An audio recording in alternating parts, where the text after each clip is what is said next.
existen miles de palabras anglosajonas, como Aele y Mao, que los latinos hemos tratado de adaptar sin éxito durante años a nuestra cultura, pero que se han vuelto parte de nosotros, como las canciones de cumbias o los sombreros y los mostachos a los mexicanos. Hoy, déjenme hablarles del cringe, un género de comedias que se basa en el humor causado de la incomodidad de la gente, o en este caso de nosotros mismos. Más específicamente, es usado en el contexto de algo que te hace sentir pena ajena, o sea, que te hace sentir cringe. Series como Watamote dan alto cringe, los fanarts de DeviantArt dan alto cringe, las historias de Wattpad también dan alto cringe. Pero hoy vamos a hablarles de algo que da tanto cringe, que está a otro nivel de meme existencia. Un medio visual que puede dar más cringe que encontrar a tu hermanita de 27 años dibujando burras de colores. Más cringe que un cangrejo lesbiano o que una tarántula bailando la conga. Siendo honestos, hay buenos motivos por los que las obras derivadas de fans de la franquicia de videojuegos Sonic el Erizo dan tremendo cringe. Puede ser por el hecho de que hay una inmensa cantidad de artistas que hacen desde furry, regla 34, dibujos con estética deforme y que no saben sombrear o que hacen fusiones extremadamente raras. El fandom de Sonic ha visto nacer todo tipo de cosas grandes, pero también horribles en su historia. Y hoy te voy a presentar la que es por lejos la peor de todas. El peor webcomic que ha hecho referencia a Sonic y probablemente el peor webcomic en la historia de internet. Tanto que hay gente que dice que rivaliza en poder con My Immortal, la peor historia fanfic jamás escrita en internet, y que, además, está fusionado con la franquicia de Pokémon. Te presento Las increíbles aventuras de Sonichu, el Pokémon erizo eléctrico. Es casi imposible empezar a hablar de Sonichu sin mencionar a su creador, Christian Weston Chandler, probablemente la persona más rara del internet. De hecho, hay dos videos en este canal que te narran la vida de Chris y sus peripecias por internet.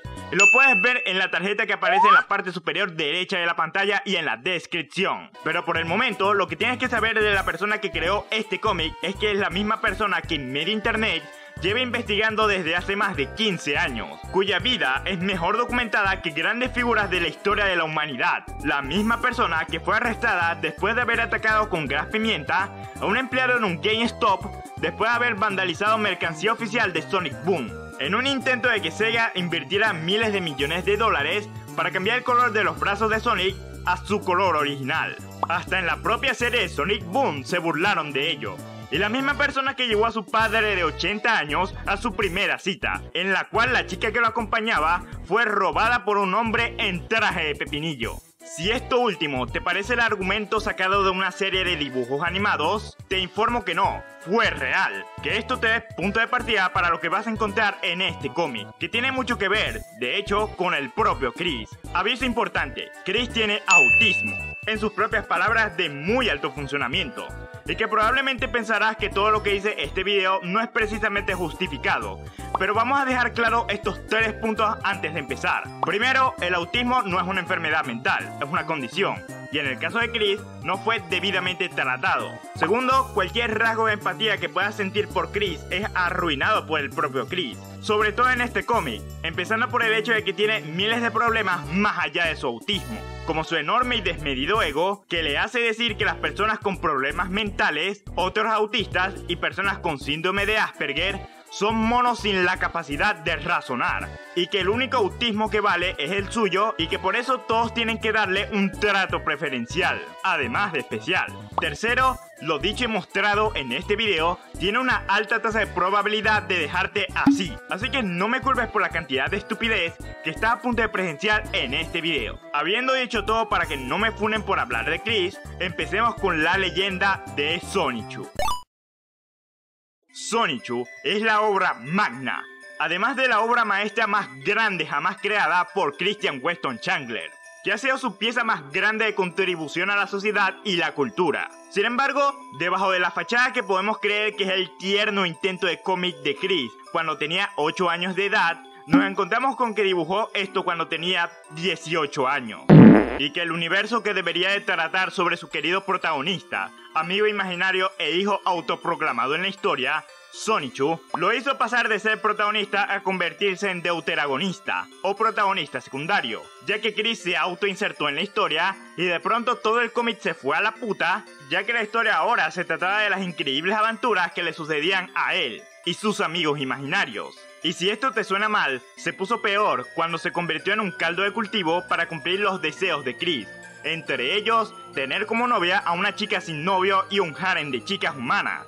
Y furras también. Ser el alcalde y dictador de su propia ciudad socialista en donde rige con puño de hierro. Cumplir cada una de sus más horribles y depravadas fantasías sexuales y asesinar y torturar de formas ridículamente infantiles y violentas a decanos de la universidad, grupos de policías ineptos, gerentes de tiendas, trolls de internet y otro montón de personas más y minorías como negros y homosexuales.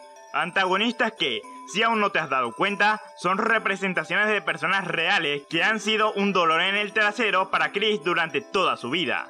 Más que nada por culpa de acciones provocadas por el propio Chris. Todo esto acompañado por una cronología rara y a veces sin sentido, ni pies, ni cabeza y a veces sin torso, expresión artística mediocre, plagios, robo de licencias creativas, se pasa por los huevos todos los conceptos creativos y de guión y explota de todas las formas inimaginables todos los clichés de obras de fans. En especial, personajes Mary Sue, visto desde el punto de vista de Chris. También es una suerte de manuscritos del Mar Muerto que relatan el fin del mundo tal y como lo conocemos y su renacimiento como una diosa todopoderosa acompañada de sus amigos imaginarios, los cuales se volverán reales. Pero no nos adelantemos tanto y hablemos de su historia. Sonichu nació de la necesidad de Chris de crear una portada de CD para un trabajo de la universidad. Cuando la psique de Chris aún servía y no había sido descubierto por internet, Chris se graduó de diseño asistido por computadora, con un año de retraso después de haber mandado un maldición Yameyameha a la decana de su universidad y ser suspendido por una actitud violenta. Dicho trabajo tenía la cláusula de que no podían utilizar materiales con derechos de autor. El ídolo de toda la vida de Chris, Sonic, no podía ser parte del proyecto, ya que sus derechos pertenecían a Sega, por lo que no podía haberlo hecho formar parte como si lo hizo en su obra de arte en la escuela secundaria, el Sonic Totem. Así que Chris se le ocurrió tomar a Sonic y tomar a Pikachu, la mascota de otra de sus franquicias favoritas de la infancia, Pokémon, y crear la primera ilustración de Sonichu, el Pokémon Erizo Eléctrico. Esto sucedió el 17 de marzo del año 2000. Y hago un paréntesis aquí para explicarles que hay una enorme lista de eventos de sucesos públicos de la vida de Chris puesta en internet. Por lo que sabemos casi día a día, semana por semana, mes a mes y año por año, todo lo que ha pasado con este hombre. Y por eso es que hay datos tan exactos de su vida. Ese mismo año, Chris se le zafa un tornillo con su nuevo personaje, Sonichu, el cual rápidamente escala en su psique, convirtiéndose en el amigo imaginario número 1 de Chris. El estatus legal de Sonichu es poco claro. Es un fan character, un cross fusion character y una obra de fans derivada del ventilador. Pero lo que resulta más evidente es que simplemente es un recolor de Sonic con el diseño y habilidades de Pikachu, lo cual viola y sodomiza descaradamente las leyes internacionales de derechos de autor. Pero ¿a quién le importa? Chris cree que por, entre comillas, haber evadido exitosamente las leyes de copyright, crea un personaje totalmente original, y cree que es su creación máxima y solo de él. Por si te interesa saber, Sonic es un trabajo con un certificado de registro real de propiedad intelectual que es el que ves en pantalla. Pero legalmente, Sonichu se considera un trabajo derivado hecho por fans, lo cual entra en un interminable debate sobre el uso de la remezcla en los derechos de autor, pero que en definitiva significa esto. Si una de las dos compañías, Nintendo o Sega, decide sodomizar a Chris en la corte, lo pueden hacer peor que este tipo. Por cierto, el certificado de propiedad intelectual de Sonichu vale ver porque es legalmente un trabajo derivado de un trabajo original con propiedad intelectual real. Pero no hablemos del personaje y hablemos un poco de la historia de la obra más popular e infame de internet. La increíble historia de Sonichu nos narra la historia de cómo Sonic, el erizo, estaba peleando con Perfect Chaos hasta que un Pikachu salvaje dijo: "Ah, yo también quiero meterme XD". Y su colisión por accidente con Super Sonic, que se había transformado con el poder de las 6 esmeraldas caos, hace a Pikachu mutar y expulsar un rayo arcoiris que termina dándole a un Raichu hembra random que estaba por ahí, mutando a Pikachu en Sonichu, el Pokémon erizo eléctrico. Y el Raichu mutó en Rosechu, otro Pokémon erizo eléctrico que pasaría a ser la novia y esposa de Sonichu.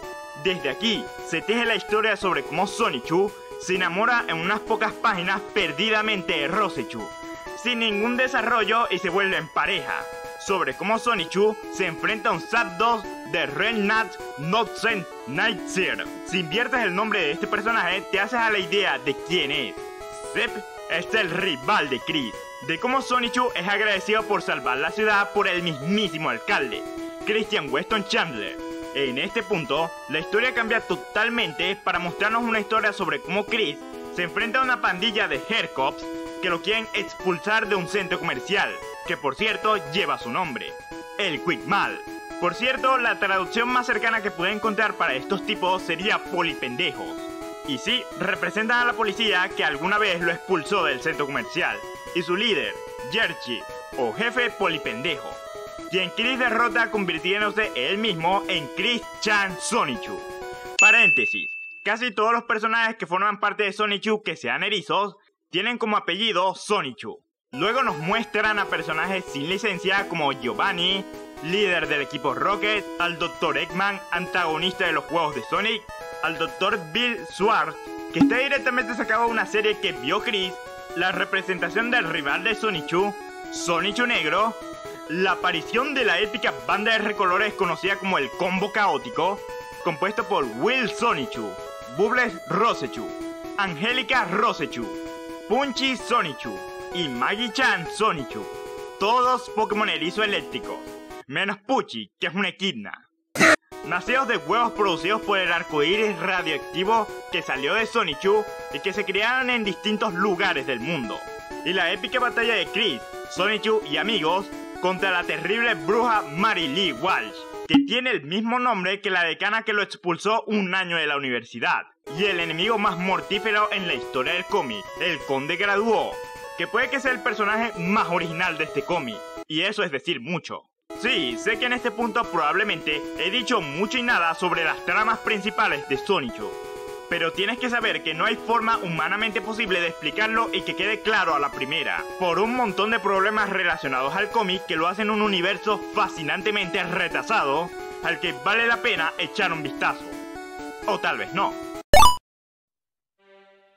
La cronología es realmente complicada, y solo los chicos de la wiki oficial dedicada a este hombre han podido desenredar el desastre y establecer cuándo carajos es que sucedió cada cosa en el cómic. El orden de los eventos es poco claro en el cómic, porque mientras Chris lo escribía, se le ocurrían, se le olvidaban y se inventaba nuevas tramas que morían al momento y personajes que solo aparecían en algunos capítulos, y convenientemente morían o eran desechados por Chris. Casi parece que en realidad todo el cómic fue hecho sobre la marcha. De hecho, la cronología más citada que existe fue construida en base al cómic y a comentarios que Chris ha hecho en relación a las tramas a lo largo de los años, por lo que aún en la cronología hay una confusión en general sobre qué comentario es canon y qué no. Para complicar más las cosas, Chris modifica la historia a su conveniencia cuando algo no le sale bien, sobre todo con la inclusión de convenientes viajes en el tiempo. Y para ponerlo peor, hay una gran laguna intertemporal sobre en qué año se lleva a cabo el universo de la serie, avanzando y retrocediendo de maneras confusas. Con todo esto, vienen los retcons. Esta es una frase utilizada cuando un autor de una historia quiere conectar o justificar sucesos recientes con sucesos pasados, o viceversa, a través de una explicación que conecte ambos, como la increíble historia sobre cómo este personaje sobrevivió cuando se supone que estaba muerto hace 3 temporadas. Mangakas como Eiichiro Oda hacen esto muy bien en su manga One Piece, y la gente cree que es un genio que pudo conectar sucesos de los primeros capítulos con sucesos actuales en su universo en expansión. Con Chris sucede todo lo contrario, lo hace más complicado. Un ejemplo es cuando fue criticado por trolls sobre las edades del grupo del Combo Caótico, los cuales eran básicamente niños ya que nacieron de huevos expulsados por el arcoíris radioactivo que mutó a Pikachu en Sonichu cuando Pikachu se estrelló contra Super Sonic. Chris se sacó literalmente del culo que el arcoíris había mandado en el tiempo atrás a los huevos antes de la creación de Sonichu para que los personajes tuvieran la misma edad parecida a la de Sonichu, lo cual creó un problemón argumental ya que de todos modos no eran contemporáneos con Sonichu, es decir, existían desde antes de los Pokémon erizos eléctricos o los Pokémon erizos de otros tipos elementales. De hecho, todos los sucesos importantes del cómic después del arco iris fueron causados por culpa del arco iris. La cronología hecha girones no es el único problema del cómic, encima de que utiliza descaradamente personajes sin licencia como Sonic, Eggman e incluso Amy Rose, Giovanni y demás. El cómic está plagado de recolores de Sonic, pero eso, te lo juro, no es tan malo como el hecho de que el cómic en sí está repleto de ideas de Chris. Por si no sabías, Chris es alto cristiano protestante, homófobo y racista. Y si te cuento que actualmente Chris es un hombre que se cree mujer lesbiana